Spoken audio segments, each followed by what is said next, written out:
Today we will see some of the basic of chemistry, that is periodic table. As you all know, whenever we start preparation for any entrance exam, first thing you should know that you should memorize or mug up or understand the periodic table. Okay, and from basic I will start now, and then we will come to some trends. That is for radius, I will general trend of radius I will explain today, and later on we will go to another trends. Okay, so let's first see. There will be S block, P block, D block, and from here F block elements will be there. Those elements are placed here. Okay, so S block, P block, D block and F block elements are there.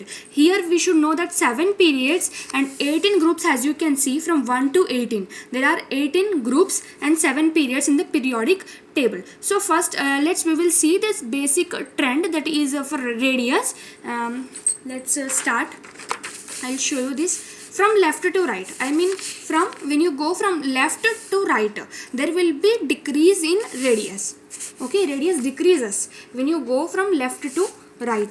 That is, here helium will be having higher radius as compared to hydrogen, and you can say that when you come to 18th group, that is noble gases, here van der Waals forces acts, so noble gases radius will be bigger than the other elements of the periodic table. Okay, so you can say that helium is having higher radius. Now if you go from left to right, radius decreases. So lithium will be having higher radius, then beryllium, then boron, carbon, nitrogen, oxygen. Now this is a noble gas, so its radius will be higher as compared to these elements.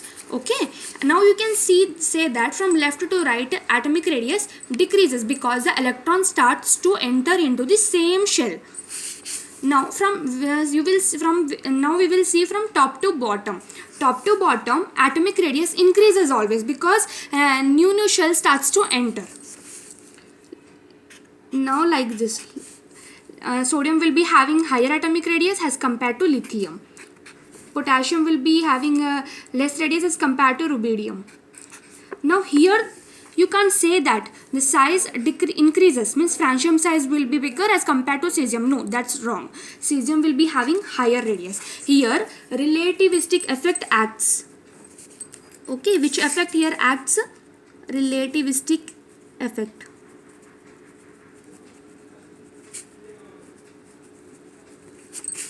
Now we will see for this one, second A, that is alkali earth metal. Here also same trend will follow, but same happens here also, that is relativistic effect acts, and barium size is greater as compared to radium. Okay, now here after D block elements, you can see here lithium, beryllium family, you can't say beryllium family, is alkali earth metals, and here D block elements are entered. Then comes boron, aluminium, gallium, these all other element. P block element comes. So let's see here.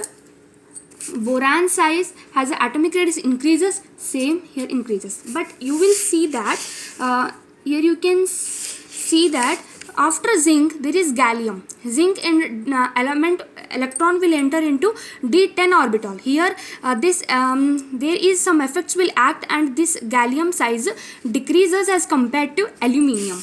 So aluminium size is bigger as compared to gallium. Here indium size is increased here. Now the once D block elements have affected this boron family, but this can't affect again, because जो एक बार हो जाता है वो बार बार नहीं होता. So here again the same trend again follows. Carbon to silicon, germanium, Sn, Pb. Here same trend will follow. You can go like this. I think you got this trend. These are noble gases which are having higher atomic radius as compared to this all other elements. This is a general trend of radius. I think you got this point, and with the other trends like ionization energy and all, I will explain in another video. But now you just remember this, that from left to right size decreases. Okay, size decreases, and from top to bottom size increases. Why from left to right size decreases? Because you will see that if you write the electronic configuration, I'll ask you to learn how to write electronic configuration, because that is the most important part for periodic table.